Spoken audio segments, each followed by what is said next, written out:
رب العالمین والعاقبۃ للمتقین والصلاۃ والسلام علی رسولہ الکریم اما بعد فاعوذ باللہ من الشیطان الرجیم بسم اللہ الرحمن الرحیم پڑھی الصلاۃ والسلام علیک یا سیدی یا رسول اللہ الصلاۃ والسلام علیک یا سیدی یا حبیب اللہ الصلاۃ والسلام علیک یا سیدی یا رحمۃ للعالمین وعلی آلک و اصحابک یا سیدی یا خاتم النبیین۔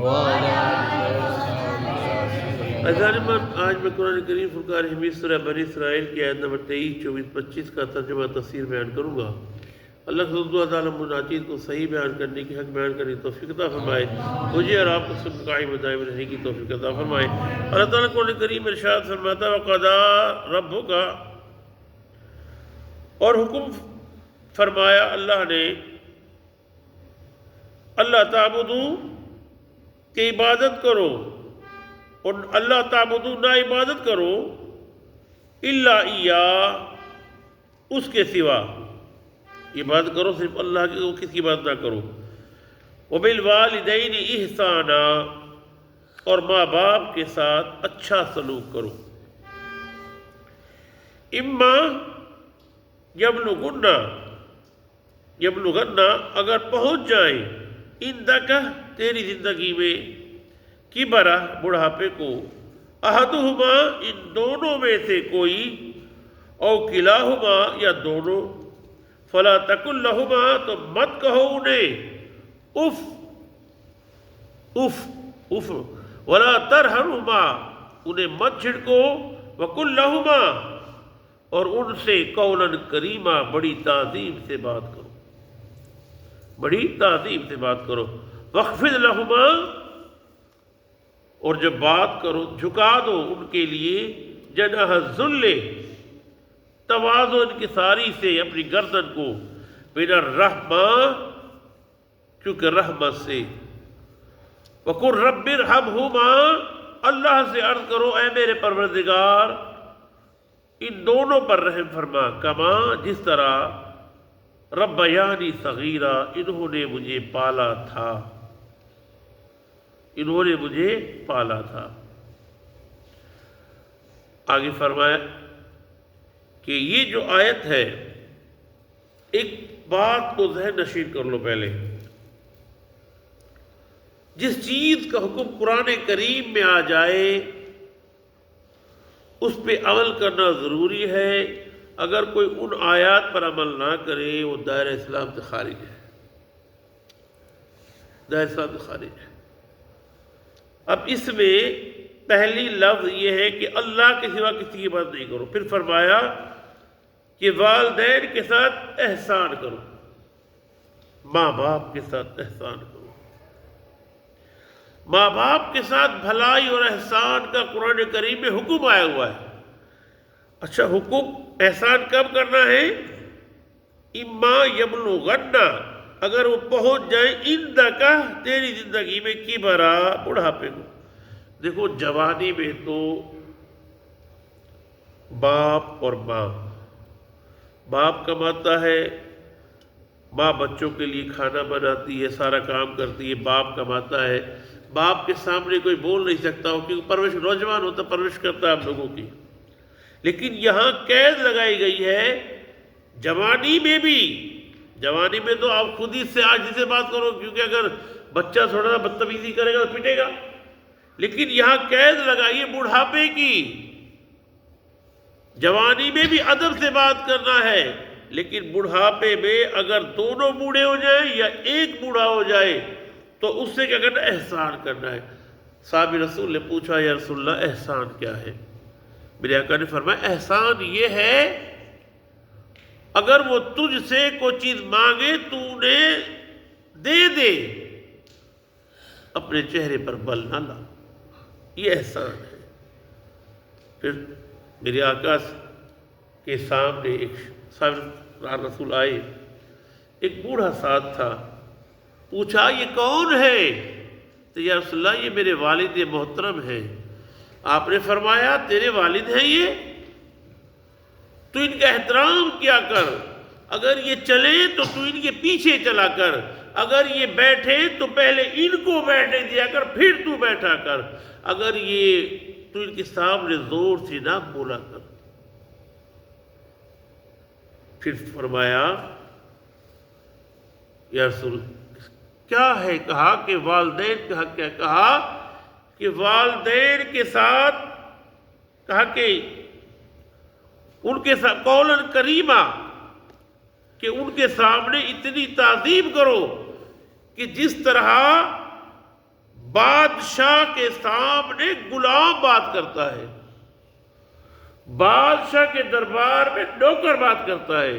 کہا اپنے باپ کی تعظیم اس انداز میں کرو کہ جس طرح غلام کرتا ہے۔ علی جا عرض ہے، جہاں پناہ عرض ہے۔ قرآن کا حکم ہے کہ اپنے باپ سے ایسے بات کرو، ماں سے ایسے بات کرو۔ پھر فرمایا ایک صحابی آیا، یا رسول اللہ میں جہاد پہ جانا چاہتا ہوں۔ آپ نے فرمایا تیری ماں زندہ ہے؟ رسول اللہ ہاں، جا تو اس کی خدمت کر۔ پھر کہا ایک دفعہ، دو دفعہ، تین دفعہ کہا تو اپنی ماں کی خدمت کر۔ پھر فرمایا جا اپنے باپ کی بھی خدمت کر۔ میرے آقا نے ارشاد فرمایا باپ کی ناراضگی میں، ماں نہیں، باپ کی ناراضگی میں اللہ کی ناراضگی پوشیدہ ہے۔ تیرا باپ تجھ سے ناراض ہو گیا، اللہ ناراض ہو گیا۔ تیرا باپ تجھ سے راضی ہو گیا، اللہ تجھ سے راضی ہو گیا۔ اور کہا اس کی دعا میں، کہا دعا بھی باپ دیتا ہے، بد دعا بھی باپ دیتا ہے۔ دنیا کا نظام چلتا دیکھا گیا کہ جن کے باپ نے دعائیں دی وہ ترقی پا گئے، جن کے باپ نے بد دعائیں دی وہ ڈوب گئے۔ ماں نہیں دیتی، ماں بد دعا نہیں دیتی، نہیں دیتی ماں بد دعا، کبھی نہیں دیتی ماں بد دعا۔ پھر فرمایا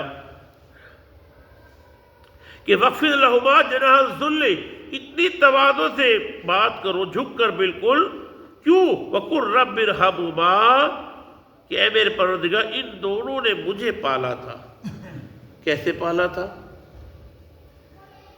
اب پورے دن اس نے محنت کی، محنت کر کے وہ گھر میں آ کے لیٹا ڈیوٹی سے، رات کے ٹائم ابھی وہ 1 مہینے کا ہے یا 2 مہینے کا ہے، رو رہا ہے۔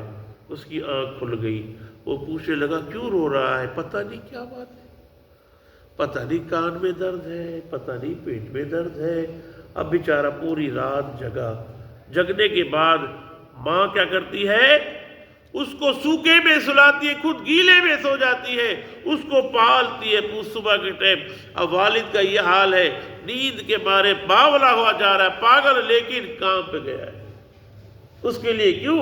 پھر فرمایا کہ تم بھی وہی کام کرو، کیونکہ وَقُلْ رَبِّ ارْحَمْهُمَا، رب سے دعا کیا کرو اے میرے اللہ تو ان دونوں پر رحم فرما۔ کیوں؟ کبا کہ رب یاری صغیرہ، انہوں نے مجھ پر رحم کیا تھا، مجھے پالا تھا،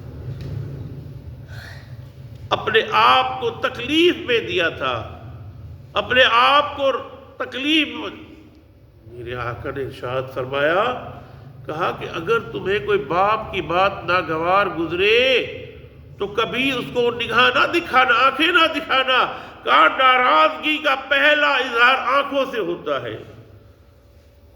جو اگر کوئی ناراض ہوتا ہے بیوی پر، ماں پر، پہلے آنکھیں دکھاتا ہے۔ آنکھ سے غصہ زبان میں آتا ہے، زبان سے ہاتھوں میں آتا ہے، ہاتھوں سے ہاتھ چلتے ہیں۔ زبان پہلے آنکھوں سے شروع ہوتا ہے۔ میرے آقا نے فرمایا کبھی اپنے باپ کو تیز آنکھوں سے نہ دیکھنا۔ تمہیں اندازہ نہیں ہے کہ آج یہ تم تیز آنکھوں سے دیکھو گے تو کل تمہارے لیے کیا بنے گا۔ قرآن کا حکم ہے، قرآن کا منکر دائرہ اسلام سے خارج ہے۔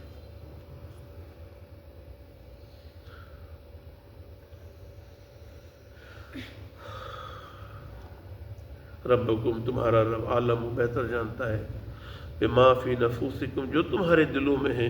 اگر تم دیکھتے ہو گھور کے تم کہتے میں کچھ کر نہیں رہا، لیکن اللہ تو جانتا تمہارے دلوں میں کیا ہے، تم کیا چاہتے ہو، تم کیا کرنا چاہتے ہو، تم کیوں کر رہے ہو ایسے۔ پھر میرے آقا سے ایک صحابی آئے، عرض یا رسول اللہ مجھ سے غلطی ہو گئی، میں نے بڑی بے ادبی کی، یہ کی، کہا کہ اب تو جا اس کی قبر پہ جا، قبرستان جایا کر، اس کی قبر پہ جا، معافی مانگ، اللہ معاف کر دے گا۔ میرے آقا ارشاد فرمایا جو اپنے ماں اور باپ کی قبر پر یا ماں کی قبر پر ہر جمعے کو جائے گا اللہ اس کو بخش دے گا۔ دیکھو غلطی کا ازالہ ہے، اگر بندے سے غلطی ہو جاتی ہے تو اس کا طریقہ بتایا ہے، اس کا مداوع بتایا ہے کیسے کرنا ہے۔ اگر آپ سے انجانے میں یا بھول میں کوئی غلطی ہو گئی تو اگر وہ اس دنیا سے چلے گئے ہیں، قبرستان جاؤ، پابندی سے جاؤ، اس کی قبر پر جاؤ، عاجزی کرو، رو، گڑ گڑاؤ، آپ دیکھنا 2-3 مہینے میں آپ کے حالات بدل جائیں گے۔ یہ قرآن کا حکم ہے۔ آگے فرمایا ان تکون صالحین، اگر تم نیک کردار ہوگے تو بے شک فَإِنَّهُ كَانَ لِلْأَوَّابِينَ غَفُورًا، بے شک اللہ بکثرت توبہ کرنے والوں کو بہت بخشنے والا ہے۔ جو اللہ سے توبہ کر لیتا ہے اللہ اس کو معاف کرنے والا ہے۔ اللہ عمل کرنے کی توفیق عطا فرمائے۔ وما علیہ